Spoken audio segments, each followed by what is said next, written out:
আজকের রেসিপি গরম গরম মটর ডালের পুর ভরা কচুরি। কিভাবে নরম তুলতুলে বানাবেন সেটা তো দেখাবই।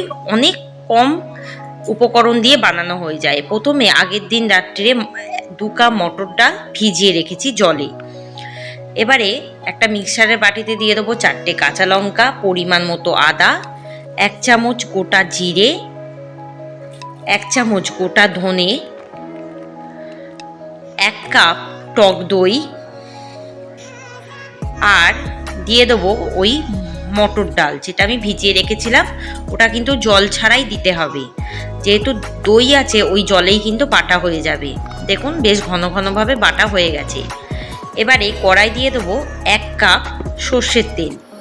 তেলটা ভালো মতো গরম হয়ে গেলে দিয়ে দেবো 1 চামচ কালো জিরে একটু ফোড়নের জন্য। এবারে দিয়ে দেবো ওই বাটা ডালটা, দিয়ে এটাকে কিন্তু ভালো করে নাড়তে হবে। এই নাড়ার ওপরই স্বাদ নির্ভর করছে। 1 চামচ চিনি দিলাম, 1 চামচ লবণ দিলাম, আরও 1 চামচ চিনি দিলাম, দিয়ে ভালো করে এটাকে নাড়বো আমি যতক্ষণ না এই যে দইয়ের জলে বাটা হয়েছে যেই জলটা যতক্ষণ না শুকায়। বেশ মাখা মাখা হয়ে গেলে দেখবেন এই ফ্রাইং প্যানের গা থেকে কিন্তু উঠে উঠে আসবে। আঁচটাকে কমিয়ে রেখে কিন্তু অবশ্যই পুরটাকে রেডি করতে হবে।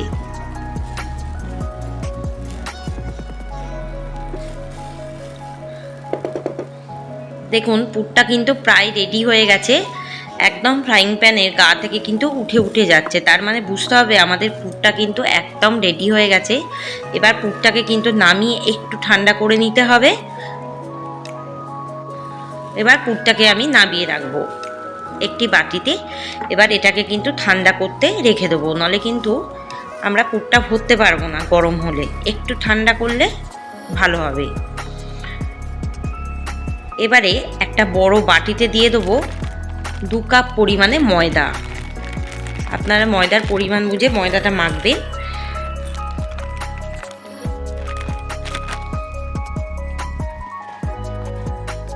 এই ময়দার মধ্যে 1 চামচ নুন, 1 চামচ চিনি দিলাম, 1 চামচ দিয়ে দেবো লঙ্কার গুঁড়ো, দিয়ে এই শুকনো উপকরণগুলো ভালো করে মিশিয়ে নেবো প্রথমে।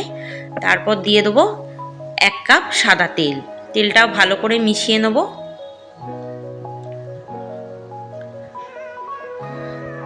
দেখুন একদম ডাস্ট হয়ে গেছে।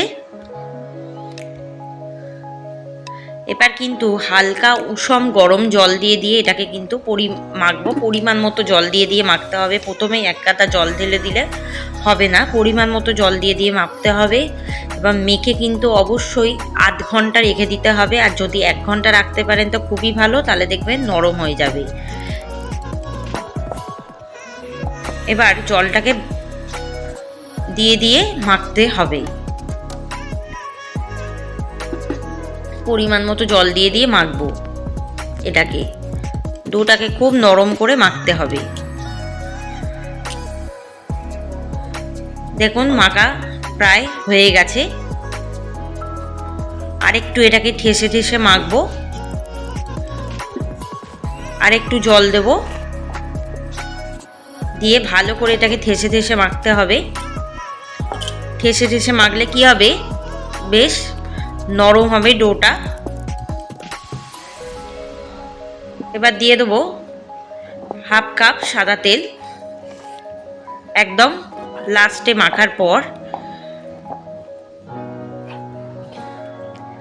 মেখে আধ ঘন্টা কিন্তু রেখে দিতে হবে। আধ ঘন্টা পর আবার আরেকটু মাখবো এটাকে।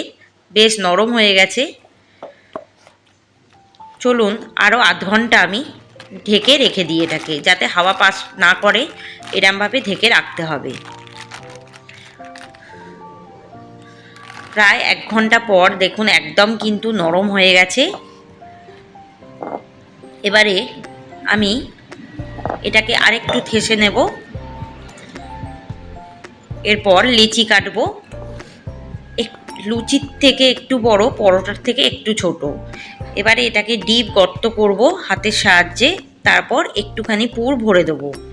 খুব বেশি পুর ভরবো না, কারণ পুর বেরিয়ে যাওয়ার সম্ভাবনা থাকবে। তাই অল্প করে একটু পুরটা ভরবো আর একটু মোটা লিচি করব। এইভাবে পুরটা দিয়ে ভালো করে সিল করে দিতে হবে। দেখুন হাতের সাহায্যে আমি কিন্তু প্রথমে ঘুরিয়ে নিচ্ছি, তারপর ডিপ গর্ত করছি, তারপর একটুখানি ডালের পুরটা দিচ্ছি, দিয়ে ভালো করে এটাকে একদম সিল করে দিচ্ছি। এবারে চাকি আর বেলনির গায়ে একটু সাদা তেল বুলিয়ে নেবো যাতে বেলতে সুবিধা হয়। আমি কিন্তু এটায় তেল দিয়ে বেলবো, তাই আস্তে করে বেলতে হবে যাতে পুরটা বেরিয়ে না যায়। খুব আলতো হাতে গোল করে বেলতে হবে।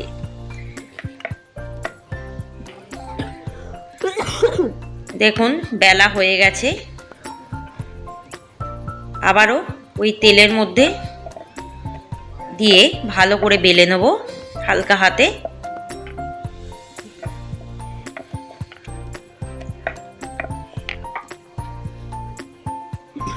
এবারে আর একটা কড়াই দিয়ে দেবো 1 কাপ সাদা তেল। তেলটা ভালো মতো গরম করে নেব প্রথমে, এরপর কিন্তু ভাজার জন্য আমি দিয়ে দেবো।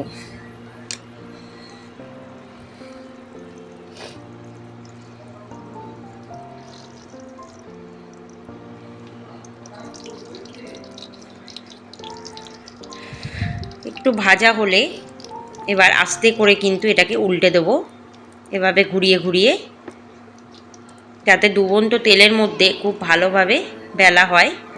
খুব বেশি এটা ফুলবে না, আগে থেকেই বলে দিচ্ছি, খুব অল্প পরিমাণে ফুলবে, খুব বেশি ফুলবে না। তবে খেতে ভীষণ টেস্টি হয় এইভাবে যদি মটর ডালের কচুরি বানানো যায়। আপনারা এইভাবে ছোলার ডালের কচুরিও বানাতে পারেন।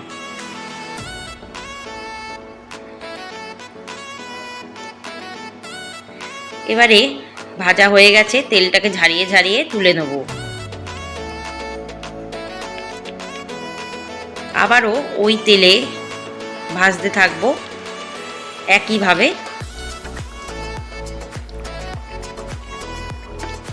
একটা দিক ভাজা হলে তারপর কিন্তু আমি উল্টে দেবো আস্তে করে।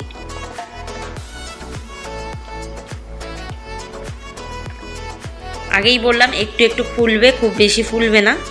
খেতে কিন্তু ভীষণ টেস্টি হবে, নরম তুলতুলে, আর ভেতরে পুর ভরাই থাকবে। দেখুন এইটা কিন্তু বেশ ফুলেছে। আবারও তুলে নিচ্ছি।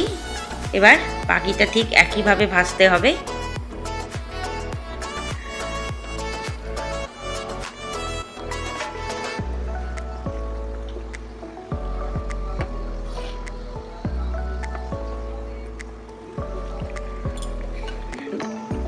এটা কিন্তু শুধুও খেতে পারেন, চাটনি দিয়েও খেতে পারেন, রায়তা দিয়েও খেতে পারেন, আবার আলুর দমের সাথেও খেতে পারেন। ভীষণ সুন্দর টেস্ট হয়। আশা করি রেসিপিটি আপনাদের ভীষণ ভালো লাগবে, মন জয় করবেই। যদি রেসিপিটি ভালো লাগে চ্যানেলটিকে সাবস্ক্রাইব করবেন, বেল আইকনে ক্লিক করবেন। দেখলেন তো কত নরম তুলতুলে, কত সহজে বানানো হয়ে গেল। এটা পুরটা কিন্তু অনেক দিন আপনারা ফ্রিজে স্টোর করে রাখতেও পারবেন। ভীষণ টেস্টি হয়, বাড়িতে বানান, সবাইকে খাওয়ান, আর আমাকে কমেন্টে জানান। ধন্যবাদ।